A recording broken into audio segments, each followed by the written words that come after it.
Hi guys, welcome back to the channel. FPL Consult here, and today we're gonna do my Game Week 7 transfer plans video. So for those of you who are new to the channel, this is a video I released early into Game Week 7 to let you guys know what I'm thinking about doing with my team. So if you guys enjoy the video, do give it a like and also subscribe as well if you are new around here. Right, so on the screen right now is my squad balance. Those of you who are new to this tool, is basically something that I use to kind of explain and communicate to you guys what I'm thinking about my players, and it's a tool that I find very useful. If you guys want to give it a go as well, feel free to. Right, so as you guys can see, right, there are different tiers that I kind of put my players in. So there's a foundation tier, mid-term holds, short-term holds, and also pending transfers. So we start at the bottom, and that's basically my bench players that I don't think would leave my team unless I want to upgrade them to a starting 11 player. Right, so we have Ward, Andreas, Neco Williams, and Archer there. And then in our foundation tier, we have Raya, Salah, Trent, James, and Haaland. So Haaland is a new addition to this list, and that's because he used to be in the mid-term holds or short-term holds tier, where I was thinking of taking him out for Kane. But with his recent back-to-back hat-tricks and also his really strong performances, I think it's really difficult for us to kind of leave him out of our teams. So he's gone into the foundation tier, which is kind of indicative of how important he is in my team, and also someone that I'm going to hold all the way till I wildcard. And then in the mid-term holds tier, we see Cancelo, Gundogan, Jesus, and Martinelli. Now these are players that I hold for at least more than 3 game weeks, and that's because after that I feel like their fixtures are going to take a turn. Right, come maybe 5 to 6 game weeks time, there are going to be fixture turns for Arsenal and also Man City. So that's why they're there. And then in the short-term holds and pending transfers kind of tier, that's where we see a little bit more exciting moves, because that's where my moves or my transfer plans are going to come from.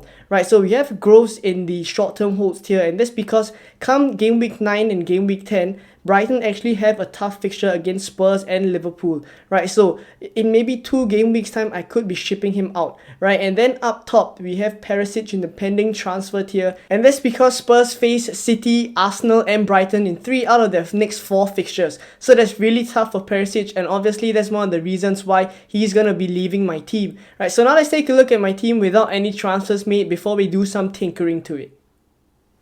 So without making any transfers first, this is the situation for Game Week 7. I have a squad value of 100.9 mil. In the bank, I have 0.2 mil as well, and I have 2 free transfers. Right, so the team value is ticking on very nicely. I'm hoping that I can bring in players to kind of increase my squad value as well, so that come the time that I wildcard, I will have quite a lot of budget to kind of play around with.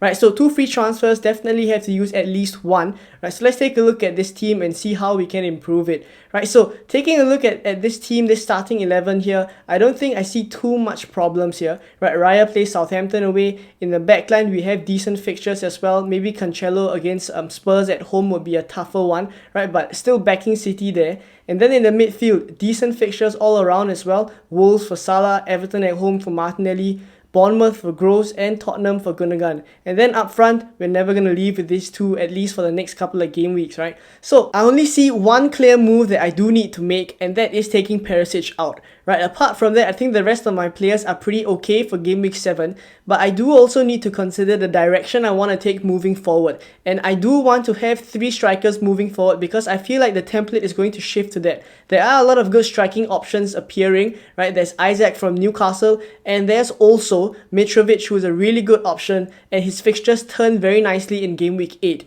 Right, so I do want to have the funds to hop on to these players come the time when their fixtures turn. Right, and therefore at this point in time, making my transfer for Perisic out, right, do I go for someone who's around the same price range, or I downgrade him to maybe a 4.5 million defender, so that I can have enough funds to get Archer up to maybe Mitrovic or Isak. Right, so these are things I do need to consider. Right, so let's take a look now and tinker a little bit with my team for Game Week 7.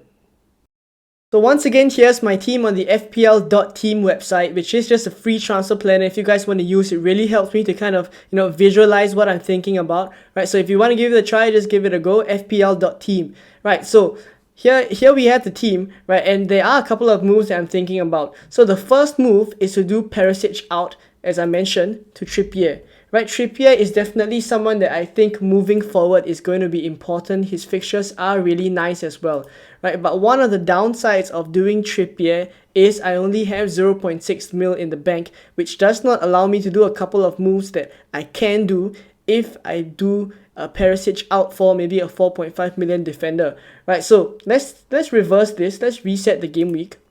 So I've reversed my moves, and let's take a look now if I do Perisic to Estupinian, right? He is also someone who's coming up as a really good option from Brighton, and let's say I do that, I can consider starting him, right? Because he plays Bournemouth away in Game Week 7, right? And once I start him here in Game Week 7, right, I'm pretty alright with this team. I've only made one transfer, and I move on to Game Week 8, and I have 2 free transfers. Now with these 2 free transfers, I'm allowed to do a couple of things, right? So as I mentioned just now earlier in this video that Brighton's fixtures do take a turn, right? If you take a look in Game Week 9 and Game Week 10, right, they have Liverpool and Spurs respectively, right? So there's no reason for me to not be able to do this a little bit earlier, right? Take Gross out a little bit earlier for maybe Reed, right? And what this will allow me to do is thereafter bring Archer up to Mitrovic.